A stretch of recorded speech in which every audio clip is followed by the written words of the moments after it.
puis je vais pas être long aujourd'hui, donc si je rentre dans l'Apocalypse. Au ciel, au ciel, au ciel,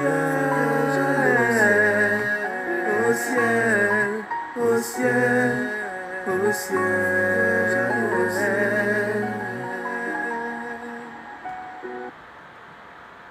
Amen.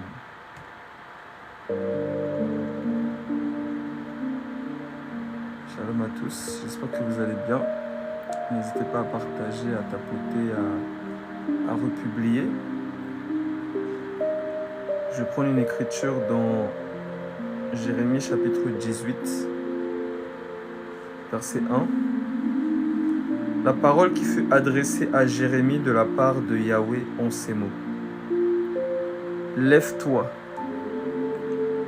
et descends dans la maison du potier. Là, je te ferai entendre mes paroles. Je descendis dans la maison du potier, et voici, il travaillait sur un tour. Le vase qu'il faisait ne réussit pas. Comme il arrive à l'argile dans la main du potier. Il en refit un autre vase tel qu'il trouva bon de le faire. Et la parole de Yahweh me fut adressée en ces mots. Ne puis-je pas agir envers vous comme ce potier, maison d'Israël, dit Yahweh? Voici comme l'argile est dans la main du potier, ainsi vous êtes dans ma main, maison d'Israël. Soudain je parle sur une nation, sur un royaume, d'arracher, d'abattre et de détruire. Mais si cette nation sur laquelle j'ai parlé revient de sa méchanceté, je me repens du mal que j'avais pensé lui faire. Et soudain je parle sur une nation, sur un royaume, de bâtir et de planter. Mais si cette nation fait ce qui est mal à mes yeux et n'écoute pas ma voix, je me repens du bien que j'avais eu l'intention de lui faire. Et dans ce passage, Jérémie va dans la maison du potier, parce que le Seigneur lui dit « va dans la maison du potier ». Et lorsqu'il arrive dans la maison du potier, il voit le potier qui est en train de faire un vase. Mais le premier n'était pas bon, donc il le jette. Et il en refait un autre. Et il y a un message derrière, parce que le Seigneur en parle dans Romains chapitre 9. Il dit «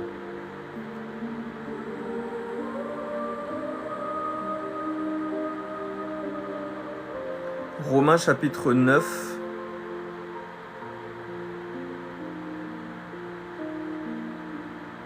à partir du verset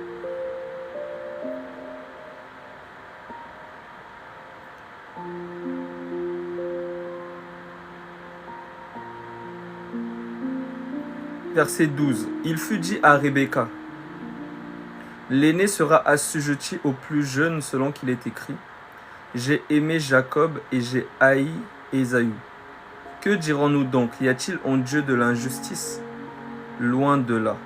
Car il dit à Moïse, je ferai miséricorde à qui je fais miséricorde, et j'aurai compassion de qui j'ai compassion. Ainsi donc cela ne dépend ni de celui qui veut, ni de celui qui court, mais de Dieu qui fait miséricorde.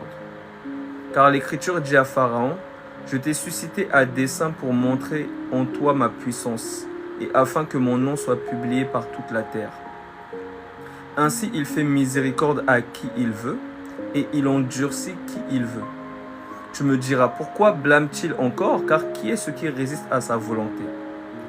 Ô homme, c'est là qu'il prend l'image du potier. Ô homme, toi plutôt, qui es-tu pour contester avec Dieu? Le vase d'argile dira-t-il à celui qui l'a, le vase d'argile dira-t-il à celui qui l'a formé, pourquoi m'as-tu fait ainsi? Le potier n'est-il pas maître de l'argile pour faire avec la même masse un vase d'honneur et un vase d'usage vil? Donc il y a un vase d'usage vil et un vase d'honneur. Donc lorsque Jérémie va voir le Le potier est en train de faire un vase, mais ce vase-là ne fonctionne pas. Ce vase-là n'est pas bon. Ce vase-là n'est pas réussi. Alors, il le jette, il le casse. Et c'est l'image de l'ivraie. C'est l'image de l'ivraie. Parce que le Seigneur insiste, lorsqu'il donne une parabole, lorsqu'il donne la parabole du blé et de l'ivraie par exemple, lorsqu'il insiste sur ces choses, c'est parce qu'il y a quelque chose à en tirer. Donc, lorsque le Seigneur justement suscite Caïn, Caïn c'est le premier vase qui ne fonctionne pas. Ça représente l'ivraie. Et Abel, qui justement lui va offrir les premiers-nés, c'est-à-dire le sacrifice. Celui-là est agréable à Dieu. Donc lorsqu'on monte dans la prophétie, on comprend d'abord entre le chérubin protecteur aux ailes déployées qui a été chassé. Donc le premier vase n'a pas fonctionné, Satan. Et le deuxième vase, Dieu lui-même qui vient, qui est formé. Tu n'as voulu ni sacrifice, ni offrande, mais tu m'as formé un corps. Donc voici le vase d'honneur, qui lui, il est utile. Alors que le premier est d'un usage vil. On dit à Pharaon, je t'ai suscité à dessein pour démontrer en toi ma gloire. Donc le premier vase, Satan, il a été suscité pour démontrer la gloire de Dieu. Car il fallait qu'il se rebelle pour que Michael, le grand chef, il fallait que justement il se rebelle. Voilà pourquoi on nous dit que Dieu a tout fait pour un but, même le méchant pour le jour du malheur. Donc Satan aura sa récompense parce qu'il a égaré les nations, parce qu'il s'est corrompu, parce qu'il s'est éloigné. C'est un vase qui ne fonctionne pas. Et il a justement une descendance. C'est eux qu'on appelle l'ivraie. C'est des vases qui ne fonctionnent pas. C'est des vases qui ne sont pas utiles au maître, au potier. C'est des vases formés pour la destruction. C'est ce qu'il dit juste après, au verset 22. Je répète le verset 21. Le potier n'est-il pas maître de l'argile pour faire avec la même masse un vase d'honneur et un vase d'un usage vil? Et que dire si Dieu, voulant montrer sa colère et faire connaître sa puissance, a supporté avec une grande patience des vases de colère formés pour la perdition. Il les a supportés avec une grande patience. Il a supporté Judas avec une grande patience. Il a supporté Caïn avec une grande patience. Il a supporté Saül avec une grande patience. C'est des vases de colère pour le jour de la colère. C'est ce qu'on appelle des hommes impies. C'est des hommes impies. Et Jude en parle. Je prends ce passage.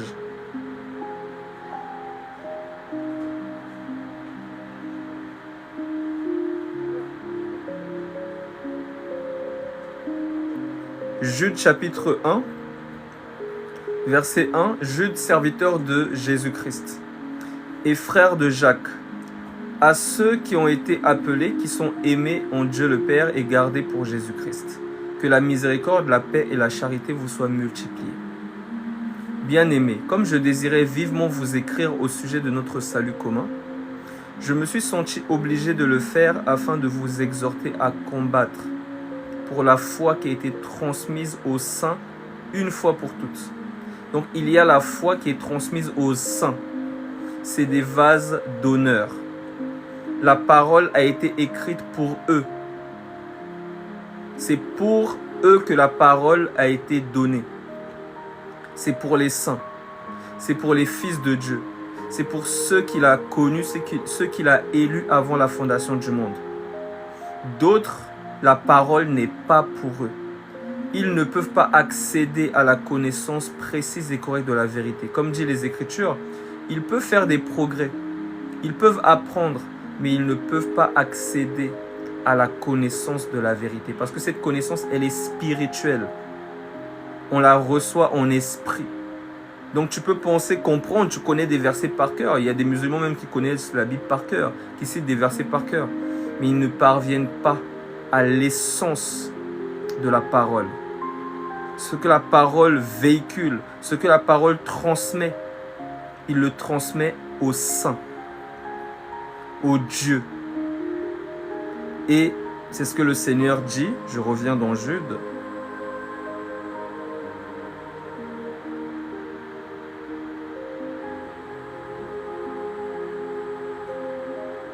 Jean chapitre 10.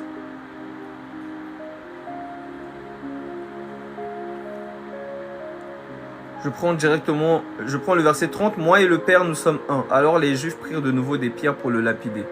Jésus leur dit, « Je vous ai fait voir plusieurs bonnes œuvres venant de mon Père. Pour laquelle me lapidez-vous » Les Juifs lui répondirent, « Ce n'est point pour une bonne œuvre que nous te lapidons, mais pour un blasphème.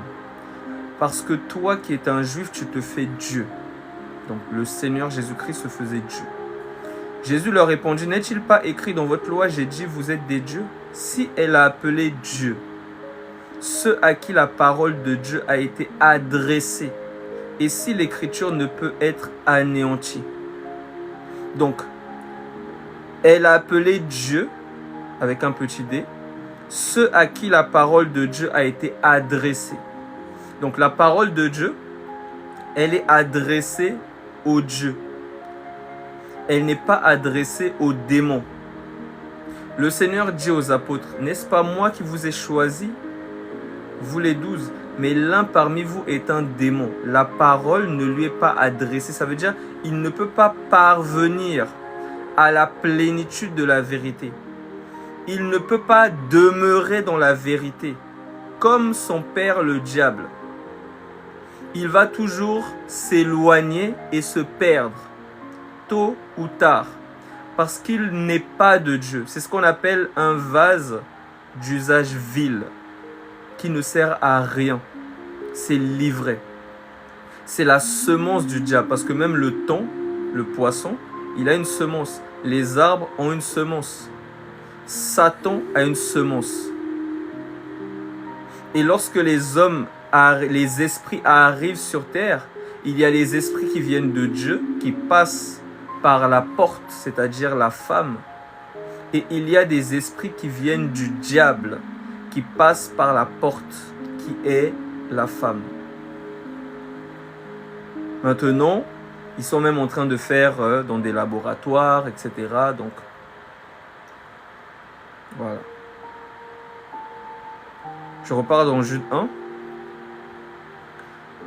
Au verset 3. « Bien-aimés, comme je désirais vivement vous écrire au sujet de notre salut commun, je me suis senti obligé de le faire afin de vous exhorter à combattre pour la foi qui a été transmise aux saints une fois pour toutes.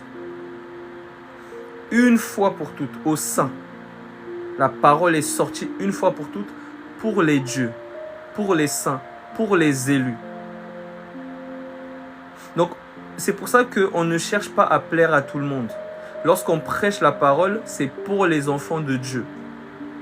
Ceux qui résistent à la vérité, ceux qui ne veulent pas de la vérité, ceux qui blasphèment contre la vérité, on leur dit, allez faire un tour ailleurs. Vous n'êtes pas obligés de rester ici, de suivre, d'écouter. Comme des pharisiens, lorsque Jésus venait, ils étaient toujours en train de le suivre. Sur YouTube, les gens, ils sont là, ils vont regarder. S'ils ne se connectent pas sur TikTok, ils vont aller se connecter sur YouTube pour regarder, afin que je ne vois pas leur visage. Mais la parole ne vous est pas adressée. Donc, il faut aller justement ailleurs. Je continue. Bien-aimés, comme je désirais vivement vous écrire au sujet de notre salut commun, je me suis senti obligé de le faire afin de vous exhorter à combattre pour la foi qui a été transmise aux saints une fois pour toutes. Car il s'est glissé parmi vous certains hommes écoutez bien, il s'est glissé parmi vous certains hommes dont la condamnation est écrite depuis longtemps. Des impies qui changent la grâce de notre Dieu en dissolution et qui renient notre seul Maître et Seigneur Jésus-Christ. Donc, il s'est glissé parmi vous. C'est-à-dire que l'ivraie vient se glisser parmi le blé. Que ce soit dans le monde, que ce soit dans l'église. Ils se sont glissés, ils sont là. Et c'est Dieu qui connaît ceux qui lui appartiennent. Et les autres, ils vont renier le Seigneur. Ils vont renier sa vie. Ils vont renier ses paroles. Ils vont commencer à prêcher des choses à dormir debout. Des fausses doctrines. Ils vont s'éloigner de la vérité. Donc, quand une personne est dans les émotions, lorsqu'elle commence à voir des personnes renier le Seigneur, elle se dit, mais pourquoi? Pourquoi? Ils croyaient en Jésus, mais qu'est-ce qui s'est passé? Parce que la personne est dans les émotions. Mais quand quelqu'un lit les Écritures, comprend les Écritures, il sait que tous ne sont pas de Dieu. Tous ne sont pas élus. Avant que tu ne sois formé dans le ventre de ta mère, je te connaissais. Je t'avais déjà établi, consacré.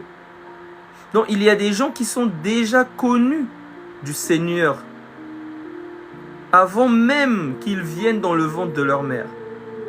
Mais il y a des gens que Dieu ne connaît pas. Ça veut dire qu'ils ne sont pas de lui, parce que Dieu sait toutes choses. Mais quand il dit « Je ne vous ai jamais connu, retirez-vous de moi, vous qui commettez l'iniquité », il parle justement du vase qui ne lui appartient pas.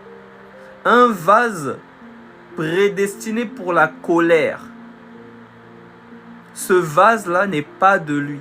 C'est l'ivraie, c'est la semence du diable. C'est ceux qui ont suivi Satan dans sa rébellion.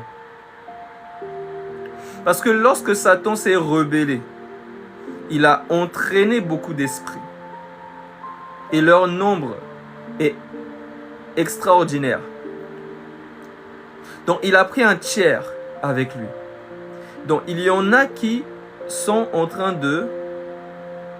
Ils sont tombés dans les eaux, ils sont tombés dans les forêts, voilà, sur la terre, d'autres dans des maisons, il y a même des maisons qui sont hantées, d'autres dans des hommes. Et d'autres sont venus, ont été envoyés sur la terre, ils sont passés par une femme. Est-ce que vous suivez? Donc, ils ne sont pas de Dieu. Ce sont des esprits qui se sont rebellés contre le Seigneur depuis longtemps. Donc si Satan vient sur terre, Satan ne peut pas être sauvé. Même si il dit qu'il croit en l'évangile, il va prendre son baptême. Tôt ou tard, il va se rebeller. Il va commencer à manifester sa nature. Voilà pourquoi le Seigneur dit, laissez-les croître ensemble. Vous allez voir, le blé est livré. Le blé demeure dans la vérité. L'ivraie va se perdre dans des fausses doctrines, en reniant le Seigneur, dans plein de choses. Va se perdre, va se détourner de la vérité, va oublier la purification de ses péchés,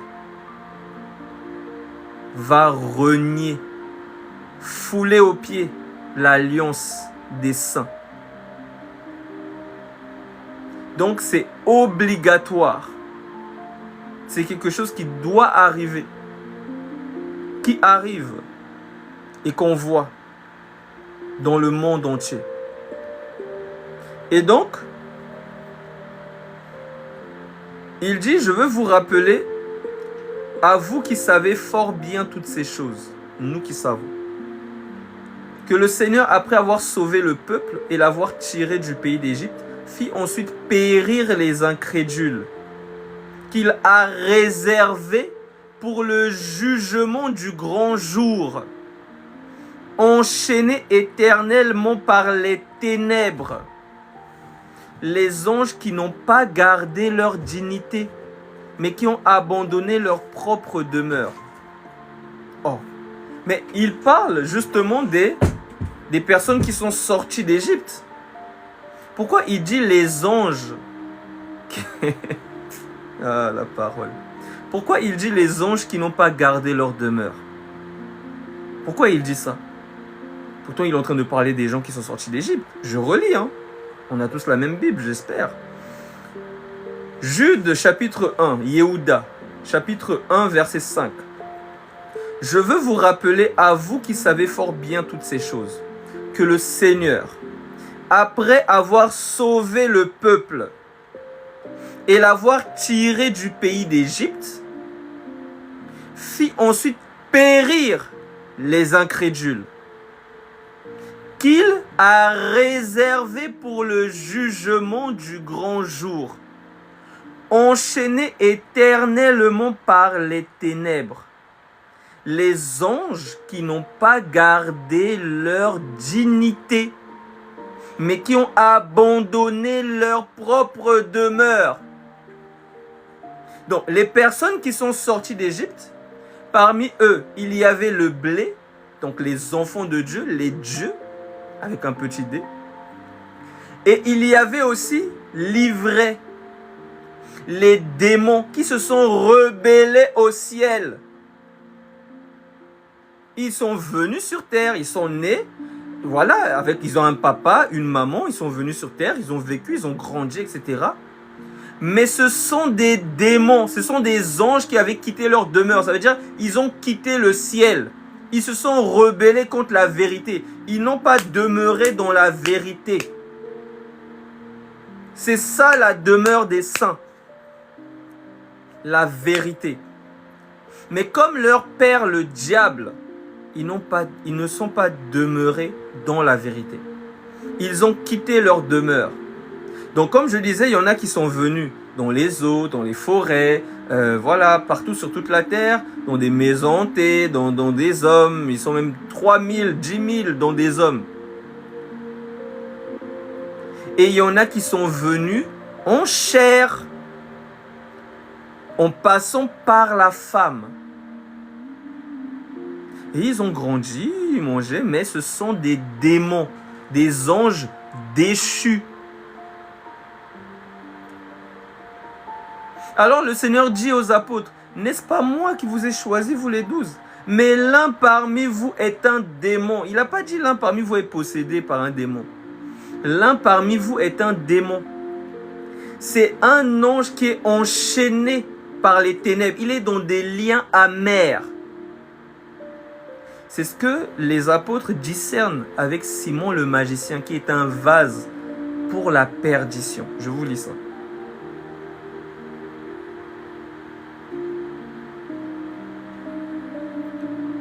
Actes chapitre 8. On nous dit, je prends directement le verset 14, les apôtres qui étaient à Jérusalem, ayant appris que la Samarie avait reçu la parole de Dieu, y envoyèrent Pierre et Jean. Ceux-ci, arrivés chez les Samaritains, prièrent pour eux afin qu'ils reçussent le Saint-Esprit, car ils n'étaient encore descendus sur aucun d'eux.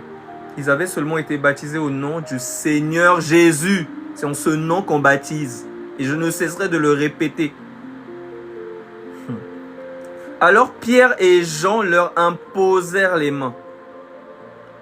Et ils reçurent le Saint-Esprit. Lorsque Simon vit que le Saint-Esprit était donné par l'imposition des mains des apôtres, il leur offrit de l'argent. Ils ont aussi une particularité, la cupidité. Souvenez-vous de Judas. Il piquait dans la caisse. Ils sont, en fait, l'argent, c'est leur maître. C'est maman. C'est leur maître. À ces démons-là.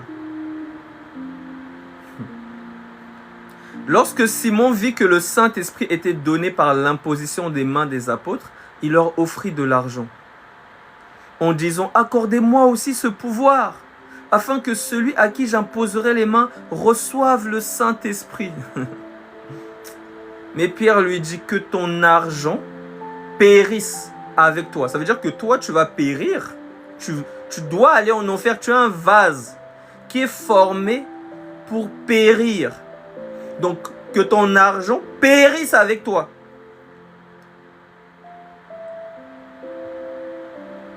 Vous pensez que les apôtres peuvent dire ça à quelqu'un qui appartient au Seigneur? Mais le Saint-Esprit leur a révélé, parce que le Saint-Esprit révèle, que lui là, c'est un démon. C'est un démon. Voilà pourquoi on dit dans Genèse 6 que c'était des gens de renom. Parce que Simon le magicien, il était connu. Et les gens disaient que c'est un homme de Dieu puissant. Et il faisait de la magie.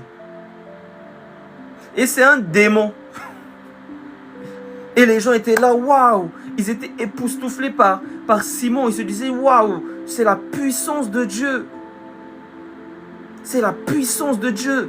Il est trop fort. Mais c'était un démon.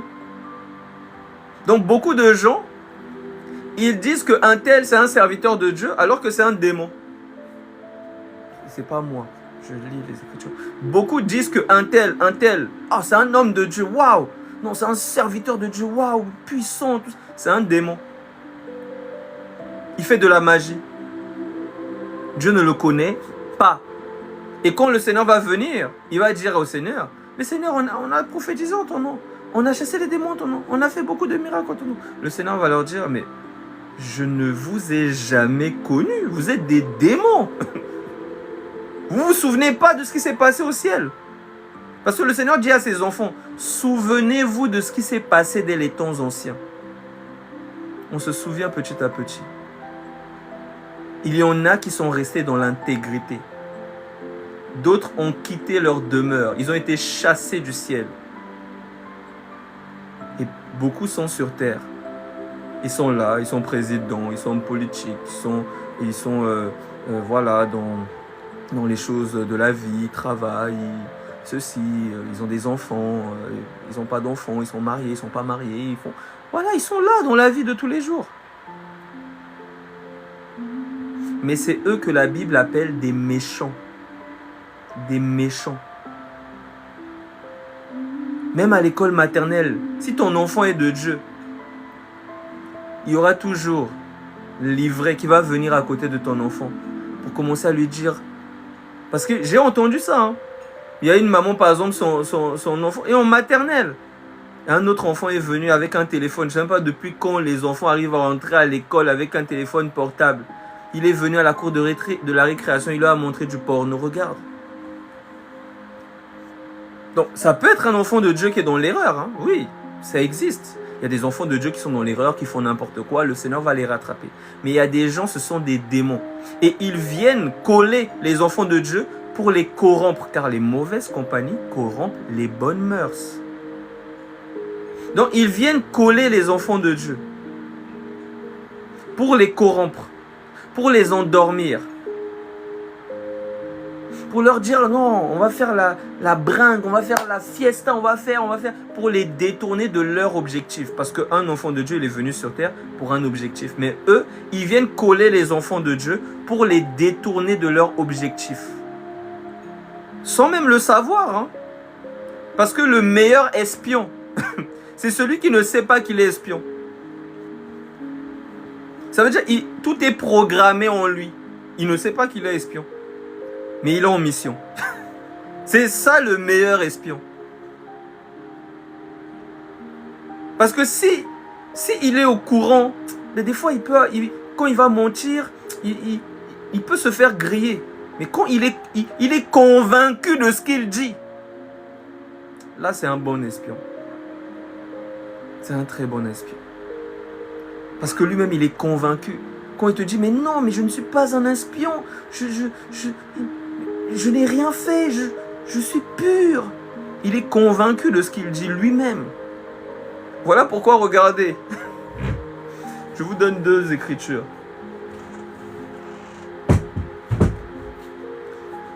Proverbe chapitre 30.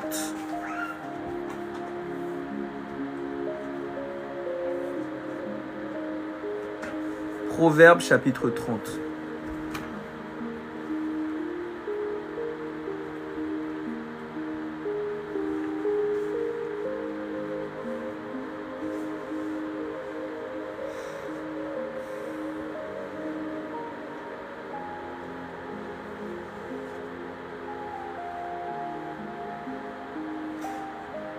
Proverbe chapitre 30, verset 11.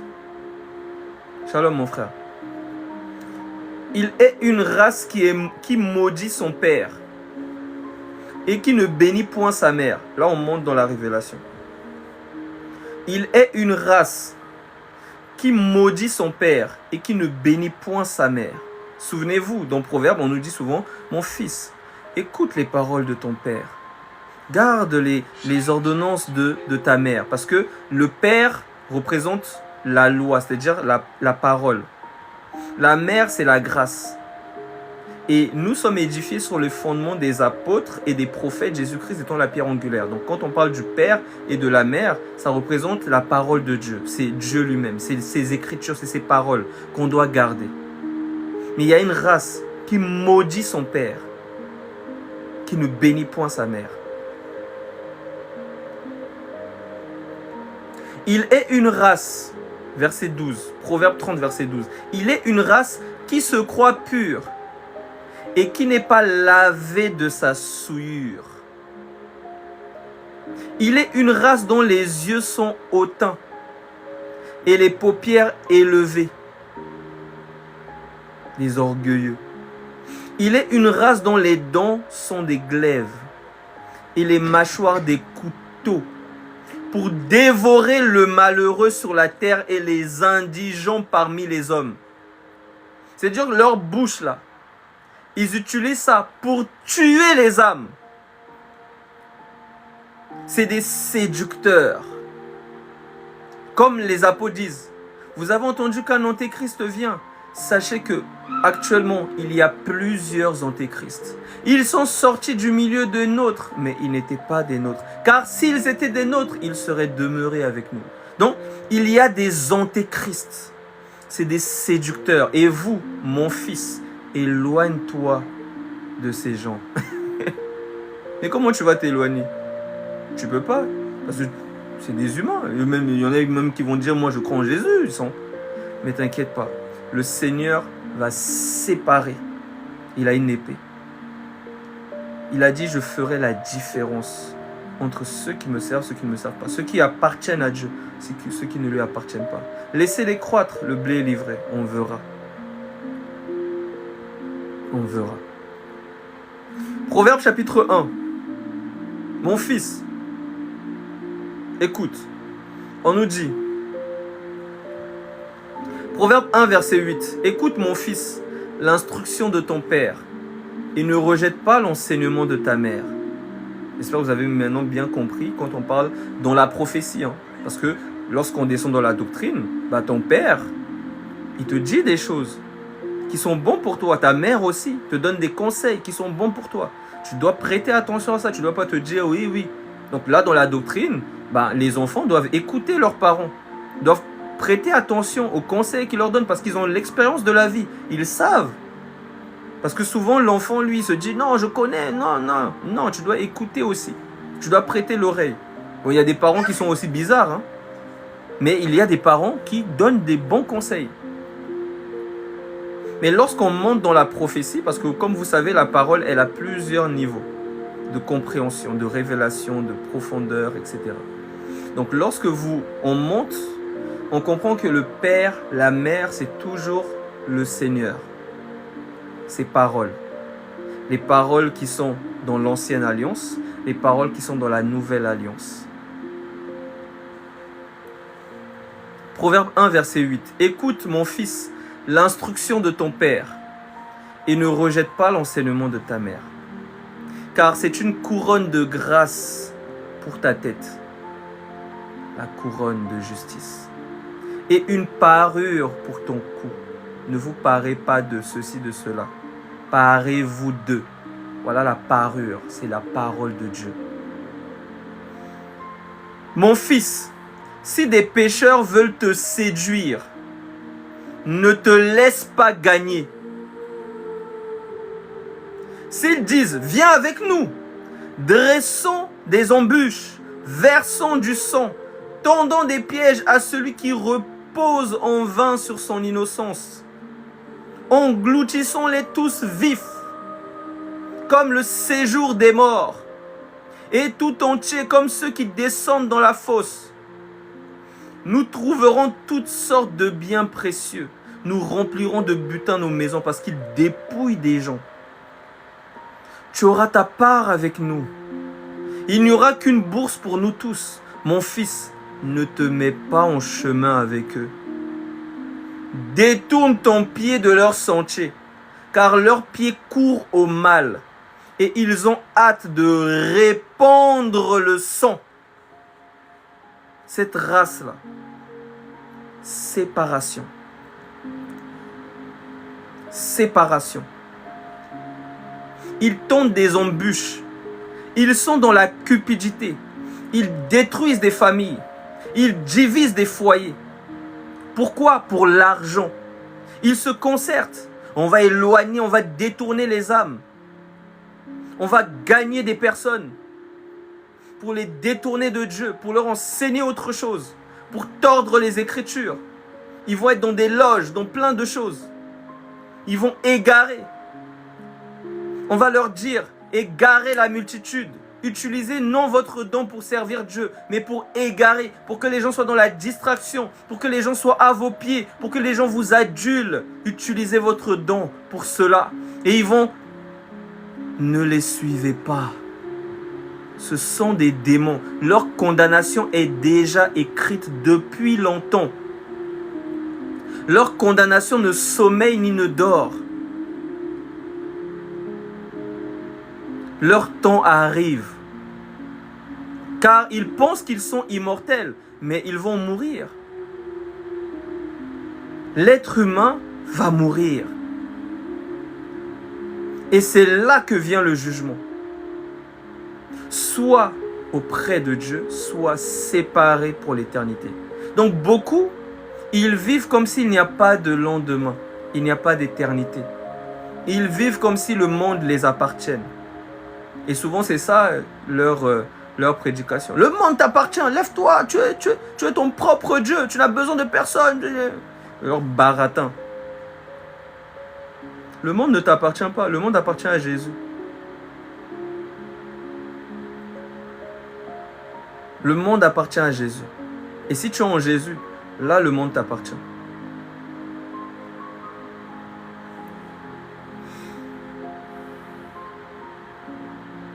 L'apôtre Paul parle aussi d'eux dans Romains chapitre 16, il me semble, je prends ce passage. Vous allez voir que l'apôtre Paul parle beaucoup de ces gens. Il va dire, Romains 16, verset 17, « Je vous exhorte, frères, à prendre garde à ceux qui causent des divisions et des scandales. » Il y a des gens qui sont là pour causer des divisions et des scandales. C'est leur nature.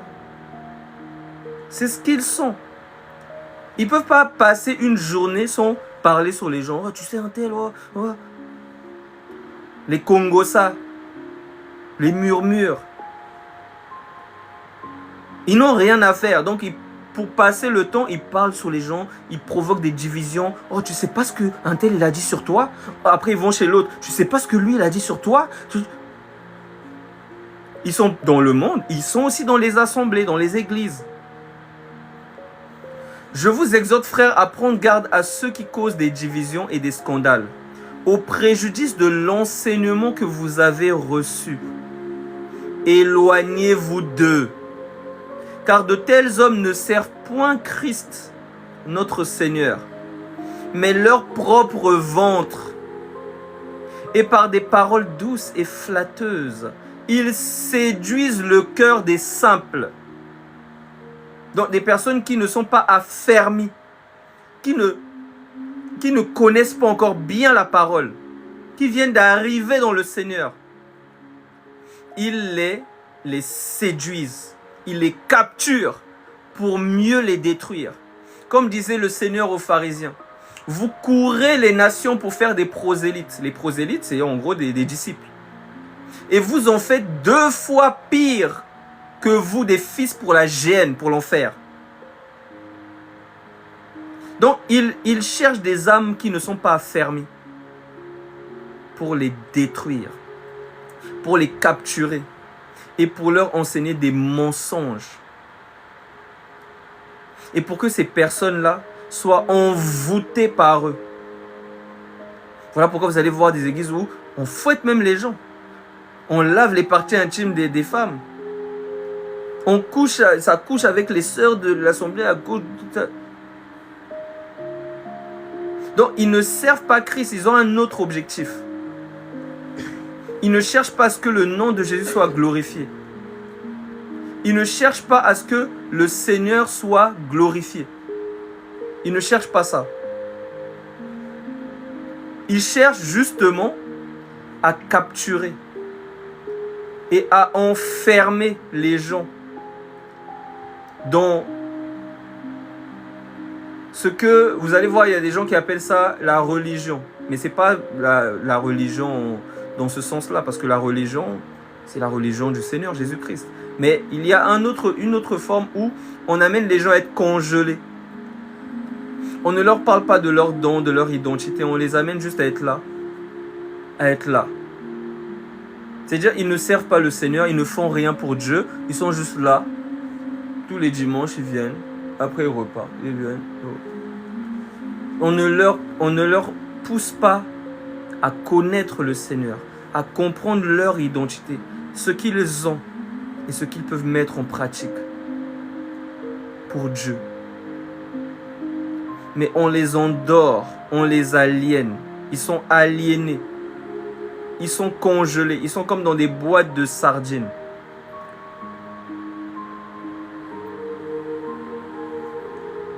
Et beaucoup aussi, il y en a qui aiment ça.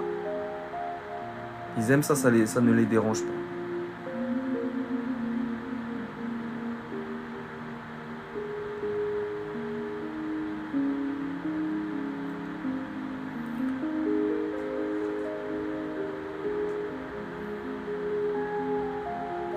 De Pierre chapitre 2 verset 9.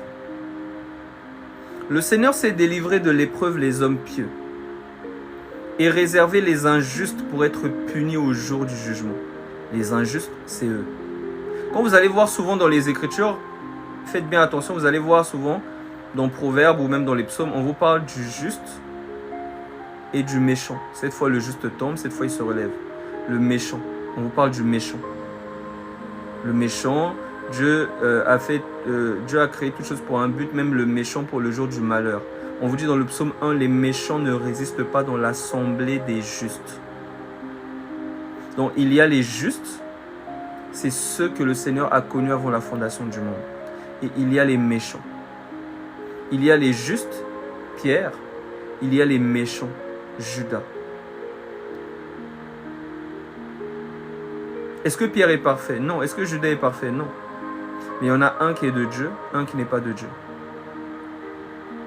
Est-ce que David est parfait? Non. Est-ce que Saül est parfait? Non. Il y en a un qui est de Dieu, un qui n'est pas de Dieu. Donc, dès que Saül fait quelque chose, le Seigneur dit, je te renie. Allez, oust. Mais David, le Seigneur le châtie. Il le fouette comme son enfant parce qu'il châtie ceux qu'il aime. Il trouve agréable l'offrande de Abel, mais il ne fait pas cas de l'offrande de Caïn. Parce qu'il y en a un qui n'est pas à lui et qui ne peut demeurer dans sa présence. Même quand on lui parle. Parce que le Seigneur a parlé à Caïn. Il lui a dit, le péché se tient à ta porte, mais toi domine. Et déjà, il a tué son frère. Il a eu de la haine pour son frère. De la haine. Et c'est leur nature. C'est leur nature. Car c'est des enfants du diable. Le Seigneur s'est délivré de l'épreuve les hommes pieux et réservé les injustes pour être punis au jour du jugement. Ceux surtout qui vont après la chair dans un désir d'impureté et qui méprisent l'autorité. Ils n'aiment pas l'autorité. C'est ce que les Écritures disent. Audacieux et arrogants. Ils ne craignent pas d'injurer les gloires. Les gloires. C'est-à-dire que comme vous avez vu, il y a des hommes qui sont sortis d'Égypte. On dit que ce sont des anges qui ont quitté leur demeure. Donc, il y a aussi des anges qui ont gardé leur demeure, qui sont sur terre. Il y a des enfants de Dieu qui sont là. Et donc, ils injurient, ils combattent les enfants de Dieu. Ils leur font la guerre. Parce qu'ils ne sont pas de Dieu. Et donc, comme Satan a de la haine par rapport à Jésus, de même ses fils, ils ont de la haine par rapport aux enfants de Dieu. Je répète, comme Satan a de la haine pour Jésus, par rapport à Jésus, de même les enfants de Satan, ils ont de la haine pour les enfants de Dieu. Audacieux et arrogants, ils ne craignent pas d'injurier les gloires, tandis que les anges, supérieurs en force et en puissance, ne portent pas contre elles de jugement injurieux devant le Seigneur. Mais eux, semblables à des brutes qui s'abandonnent à leur penchant naturel et qui sont nées pour être prises et détruites. Vous avez vu le potier, quand il y a le vase, quand Jérémie va chez le potier, il voit qu'il y a un vase qui est pris, qui n'est pas bon, qui est détruit. C'est un vase qui ne sert à rien, un vase d'usage vil, livré. Mais eux, semblables à des brutes, et qui s'abandonnent à leur penchant naturel, et qui sont nés pour être prises et détruites, ils parlent d'une manière injurieuse de ce qu'ils ignorent. Ils parlent d'une manière injurieuse de ce qu'ils ignorent. C'est-à-dire, ils ne comprennent pas les Écritures. Donc, ils blasphèment les Écritures. Ils ne s'en rendent pas compte. Vous voyez des gens qui vont vous dire que l'homme, il peut répudier sa femme pour un motif quelconque. Donc, il blasphème contre les Écritures, il injurie les Écritures, il ne se rend même pas compte. Pourtant, le Seigneur dit de ne pas répudier sauf pour cause d'adultère. Mais lui, il vient et il vous dit, vous pouvez répudier pour un motif quelconque. C'est-à-dire que si ta femme te manque de respect, si elle ne te ramène pas un truc, si tu lui donnes un ordre, elle ne veut pas, tu peux la répudier. Donc, il parle d'une manière folle, des choses qu'ils ignorent. Parce qu'ils ne comprennent pas les Écritures. Mais ils sont suivis par beaucoup, large, spacieux, le chemin qui mène à la perdition. Resserré, étroit, le chemin qui mène à la vie, il y en a très peu qui les trouvent. Comme dit, il y a une autre écriture qui dit, ils parlent comme étant du monde, et le monde les écoute.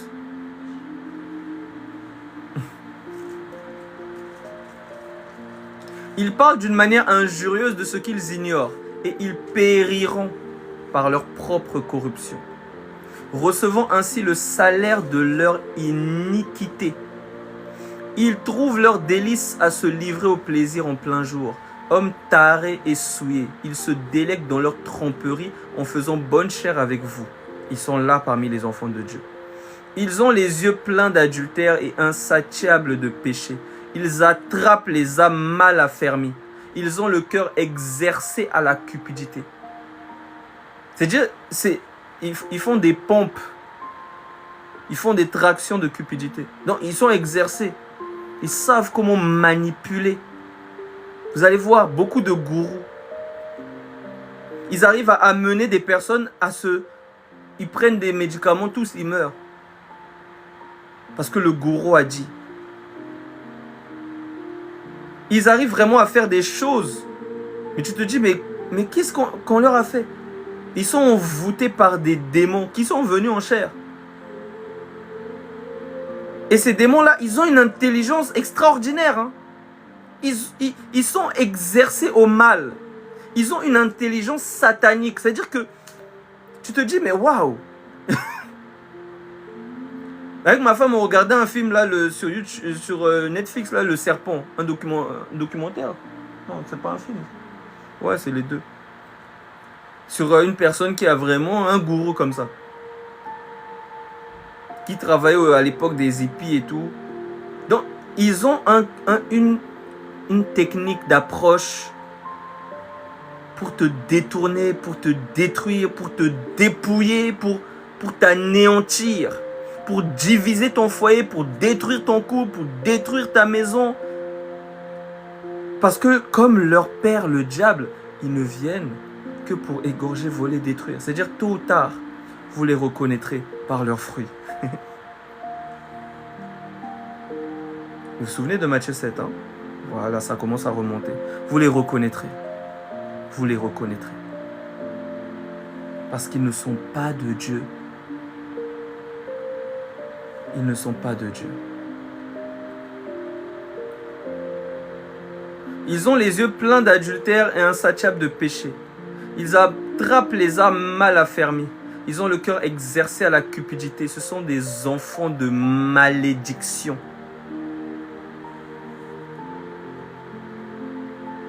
Ils sont partout sur la terre. Opprimés, riches, bien, pauvres, riches. Ils sont partout. Ils sont partout.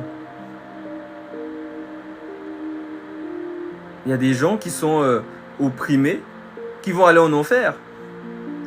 Qui sont pauvres, qui vont aller en enfer. Il y a des gens qui sont riches, qui vont aller au paradis. Il y a des gens qui sont pauvres, qui vont aller au paradis. Il y a des gens qui sont riches, qui vont aller en enfer. Vice versa.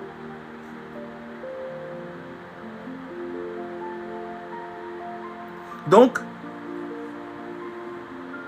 c'est pas une histoire de ta position sociale, non. C'est le fait d'appartenir à quelqu'un. D'être élu avant la fondation du monde et de garder la vérité. Vous allez voir, il y a des gens qui vont vous dire « Ah, moi, je pense que je vais arrêter de marcher avec le Seigneur. » Bah, arrête.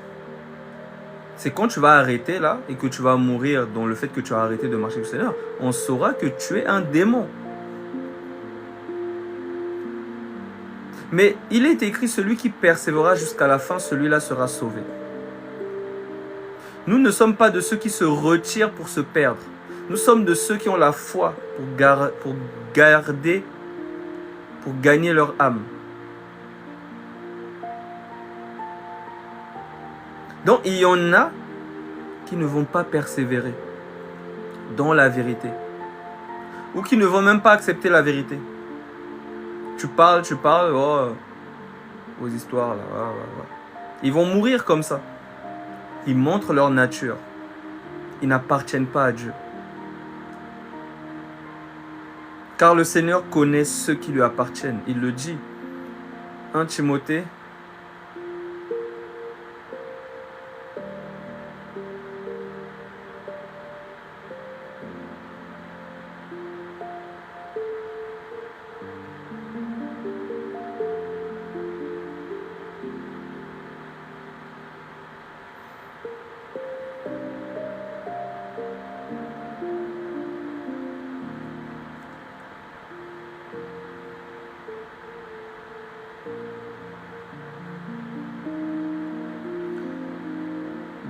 « 2 Timothée chapitre 2 »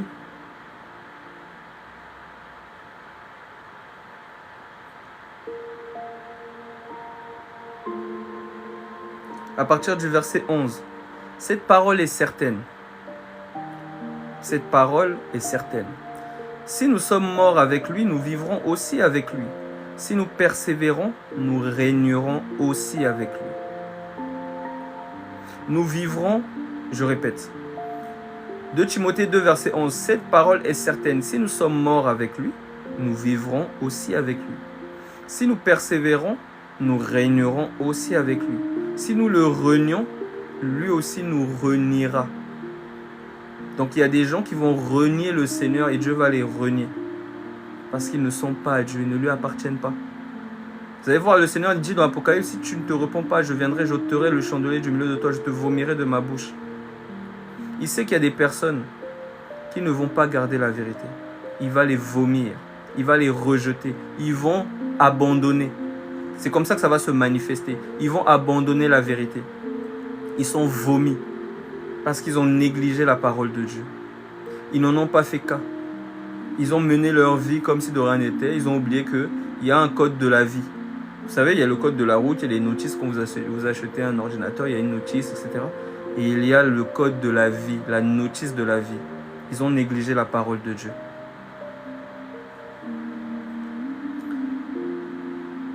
Si nous le renions, il nous reniera aussi. Si nous sommes infidèles, il demeure fidèle car il ne peut se renier lui-même. Parce qu'il y a ses enfants qui peuvent des fois, ça peut leur arriver d'être infidèles comme Pierre. Mais il demeure fidèle parce qu'il ne peut pas se renier. Pierre reviendra. Simon, Satan vous a réclamé pour vous cribler comme du froment, mais moi j'ai prié pour toi. Pensez qu'il a dit à Judas que moi j'ai prié pour toi? Il ne prie pas pour les démons, Il dit, je ne prie pas pour le monde, je prie pour ceux que tu m'as donnés. Je prie pour ceux que tu m'as donnés. Je ne prie pas pour le monde. C'est écrit. Jean chapitre 17. Rappelle ces choses en conjurant devant Dieu qu'on évite les disputes de mots qui ne servent qu'à la ruine de ceux qui écoutent. C'est pour ça que moi, quand quelqu'un vient par exemple, il me dit non, on doit pas, le baptême c'est pas salutaire. Je prends quelques écritures, la personne, je prends par exemple, je sais pas moi, Marc 16, celui qui croira et qui sera baptisé sera sauvé. La personne me dit, oh non, non, non, je veux pas faire des disputes de mots. Je dis, ok, comme tu veux. Pour toi, le baptême ne sert à rien, c'est pas salutaire. Bah, tu fais ton chemin, je continue mon chemin. Efforce-toi de te présenter devant Dieu comme un homme éprouvé, un ouvrier qui n'a point à rougir, qui dispense droitement la parole de la vérité. Évite les discours vains et profanes, car ceux qui les tiennent avanceront toujours plus dans l'impiété. Ceux qui tiennent des discours qui ne servent à rien, ils vont toujours avancer encore plus dans l'erreur. Ils vont se perdre encore et encore. Ils vont aller de progrès en progrès dans l'erreur. Voilà pourquoi on nous dit que celui qui est injuste soit encore injuste. Celui qui se souille encore. Ils vont aller de gloire en gloire dans l'erreur et dans la perdition. De progrès en progrès. Efforce-toi de te présenter devant Dieu comme un homme.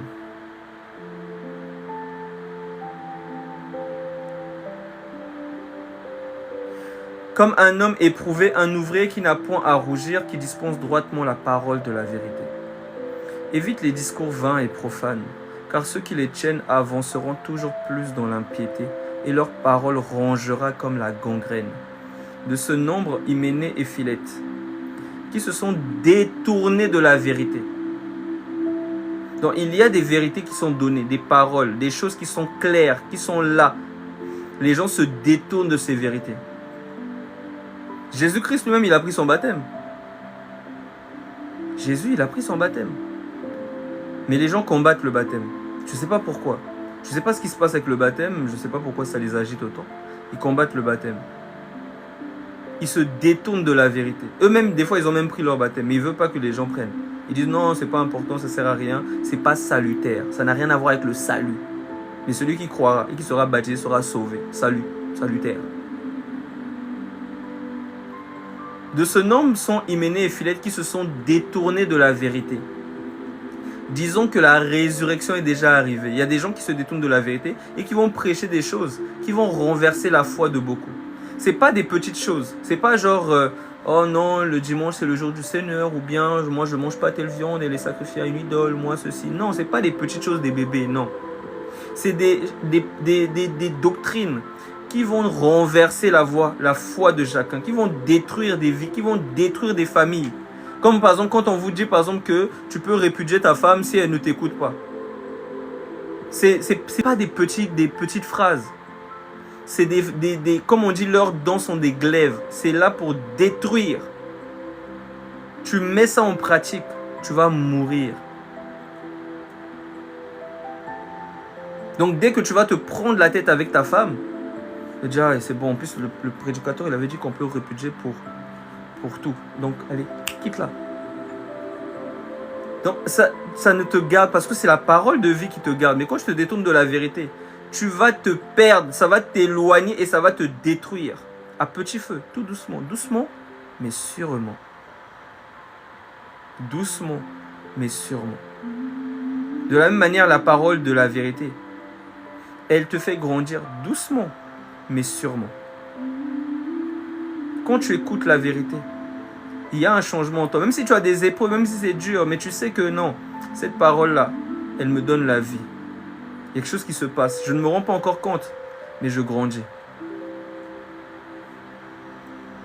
Parce que quand on va à l'école, on apprend A, B, C, D, on compte 1, 2, 3, 4, on fait des choses, etc.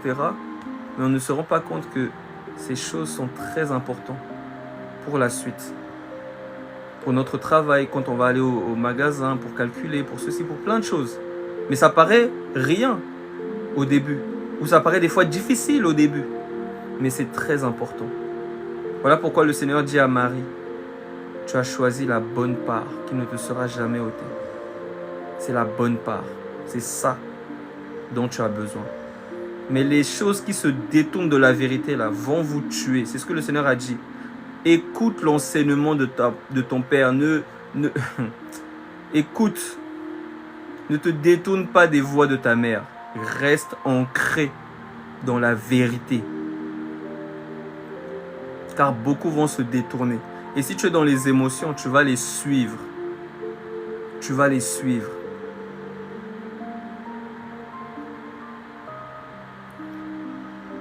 De ce nombre sont Hyménée et Philette qui se sont détournés de la vérité, disant que la résurrection est déjà arrivée et qui renversent la foi de quelques-uns. Néanmoins, même s'ils prêchent des fausses doctrines, ils renversent la foi de beaucoup de gens abandonnent, etc. Néanmoins, le solide fondement de Dieu reste debout, avec ses paroles qui lui servent de sceau. Le Seigneur connaît ceux qui lui appartiennent. Ils acceptent la vérité, la justice de Dieu, les paroles de vie. Le Seigneur connaît ceux qui lui appartiennent. Et quiconque prononce le nom du Seigneur, qu'il s'éloigne de l'iniquité. Dans une grande maison, on parle encore du potier. Dans une grande maison, on nous dit quoi? Il n'y a pas seulement des vases d'or et d'argent, mais il y en a aussi de bois, de terre. Les uns sont des vases d'honneur et les autres sont d'un usage vil. Ils ne servent à rien. Donc malgré que Hyménée et Philette prêchent des bêtises, beaucoup de gens sont séduits, se perdent. Dieu connaît les vases d'honneur et les vases qui sont formés pour la perdition. Donc ceux qui doivent se perdre vont se perdre. Comme disait le Seigneur, laissez-les. Ce sont des aveugles qui conduisent des aveugles. Bonsoir ma soeur. Laissez-les. Ce sont des aveugles qui conduisent des aveugles. Si un homme suit un aveugle, ils iront tous deux dans la fosse. C'est ce qu'il dit. Je prends même ce passage.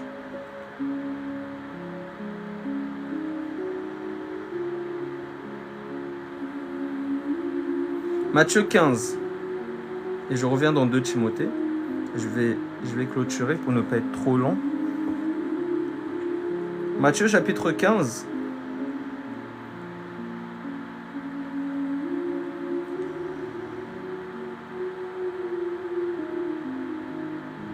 Au verset 12. Alors ses disciples s'approchèrent et lui dirent, sais-tu que les pharisiens ont été scandalisés des paroles qu'ils ont entendues? Parce qu'il y a des gens qui sont scandalisés par la vérité. Ils ne supportent pas la vérité. C'est comme quand tu mets du sel sur un verre de terre. Ils gigotent. Ils ne supportent pas. Sais-tu que les pharisiens, et beaucoup, même quand le Seigneur parlait, on nous dit, il y a des gens qui ont écouté, qui ont dit cette parole est dure, qui peut l'entendre. Beaucoup sont partis. Ils ne supportent pas. Ce n'est pas leur nature d'aimer la vérité. Et comme ils n'ont pas reçu l'amour de la vérité pour être sauvés, Dieu leur envoie une puissance d'égarement pour qu'ils croient au mensonge. C'est écrit 2 Thessaloniciens chapitre 2, verset 8 en descendant. Je continue. Sais-tu que les pharisiens ont été scandalisés des paroles qu'ils ont entendues? Il répondit, toute plante que n'a pas planté mon Père Céleste sera déracinée. Laissez-les. Ce sont des aveugles qui conduisent des aveugles. Le Seigneur, il a dit laissez-les. Ce sont des aveugles qui conduisent des aveugles. Si un aveugle conduit un aveugle, ils tomberont tous deux dans une fosse. Laissez-les. Laissez-les. Ils ne veulent pas écouter. Laissez-les partir. Laissez-les. Ne retenez pas, ne forcez pas, ne soyez pas dans les émotions. Mais pourquoi les gens partent? Mais pourquoi? Mais qu'est-ce qui se passe? Mais pourquoi on commence à prêcher n'importe quoi? Pourquoi ça commence à contredire la vérité? Mais pourquoi? Mais qu'est-ce qui se passe? Les émotions. Les émotions. Beaucoup sont dans les émotions.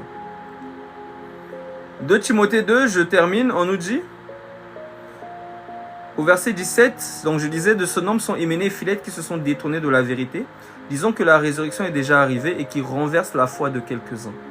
Néanmoins, le solide fondement de Dieu reste debout, avec ses paroles qui lui servent de sceau. Le Seigneur connaît ceux qui lui appartiennent, et quiconque prononce le nom du Seigneur qui s'éloigne de l'iniquité.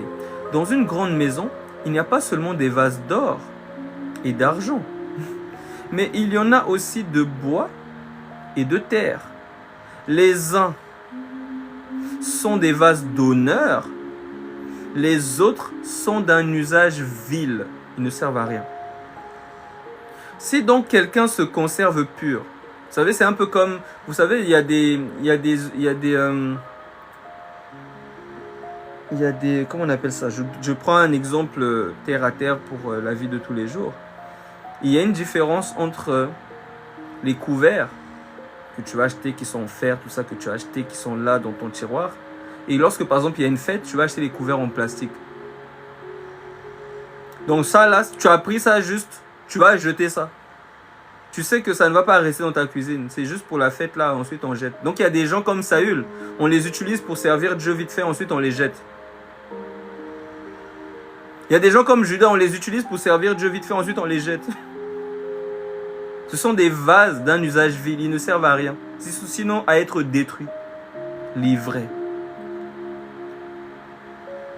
Dans une grande maison, il n'y a pas seulement des vases d'or et d'argent, mais il y en a aussi de bois et de terre. Les uns sont des vases d'honneur et les autres sont d'un usage vil. Si donc quelqu'un se conserve pur en s'abstenant de ces choses, c'est-à-dire de ces fausses doctrines-là, ça souille. Méfiez-vous du levain des pharisiens. Si donc quelqu'un se conserve pur en s'abstenant de ces choses, il sera un vase d'honneur, sanctifié, utile à son maître, propre à toute bonne œuvre. C'est-à-dire les enfants du Seigneur, ils doivent produire du fruit, ils doivent porter des bonnes œuvres. Fuis les passions de la jeunesse et recherche la justice, la foi, la charité, la paix, avec ceux qui invoquent le Seigneur d'un cœur pur, parce qu'ils sont purifiés. Mais d'autres sont souillés, leur cœur n'est pas pur. Même s'ils disent qu'ils croient en Jésus, même s'ils peuvent servir Jésus, ils peuvent ceci, leur cœur n'est pas droit devant Dieu, comme on a dit à Simon le magicien. Repousse les discussions folles et inutiles, sachant qu'elles font naître des querelles. Or, il ne faut pas qu'un serviteur du Seigneur ait des querelles. Il doit au contraire avoir de la condescendance pour tous, être propre à enseigner, doué de patience. Il doit redresser avec douceur les adversaires dans l'espérance que Dieu leur donnera la repentance pour arriver à la connaissance de la vérité et que revenus à leur bon sens, ils se dégageront des pièges du diable qui s'est emparé d'eux pour les soumettre à sa volonté. Que le Seigneur vous bénisse abondamment. J'espère que vous avez bien compris concernant le blé et l'ivraie. On en parlera encore parce qu'il y a encore beaucoup de choses à dire.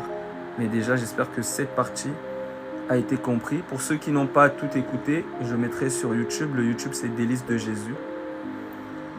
Et je vais mettre une louange. Et je vais vous laisser.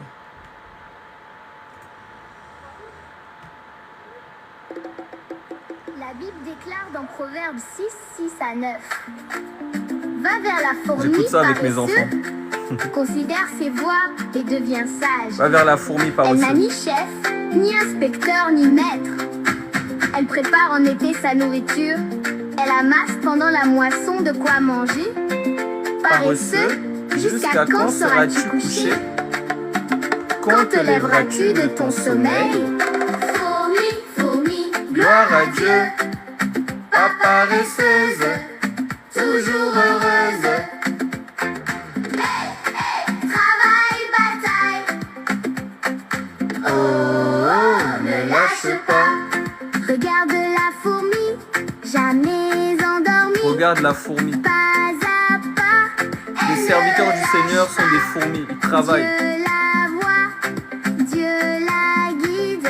Petite mais vaillante, toujours travaillante. Elle ramasse, elle amasse, elle s'active. Dieu la motive, elle avance, elle lance,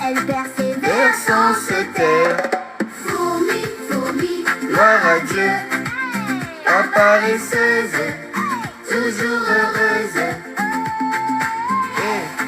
Travail et bataille. Oh, ne lâche pas. Grand effort, grand trésor, encore, Toujours plus fort. Pas de chaise mais pas d'échec. Dieu dirige, Dieu décide. Elle ramasse, elle s'active. Dieu la motive. Elle avance, elle lance, elle persévère. Vers sans se taire. Fourmi, Gloire à Dieu. ouais. Pas paresseuse, toujours heureuse. Travail, bataille. Oh, ne lâche pas. Moi aussi, je grandis. Pas paresseux, toujours joyeux. Toujours dans la joie et la bonne humeur. Je travaille sans cesse, rien ne m'oppresse. Fourmi, gloire à Dieu. Yeah! Pas paresseuse, toujours heureuse. Travail, bataille. Ne lâche pas. Amen. Que le Seigneur soit béni. Soyez bénis. C'était votre frère Délice, un serviteur inutile. On se dit à très bientôt par la grâce du Seigneur. Persévérez dans la foi, car ceux qui vont renier le Seigneur, comme vous avez vu, ils ne sont pas de Dieu. Soyez tous bénis. Shalom à tous.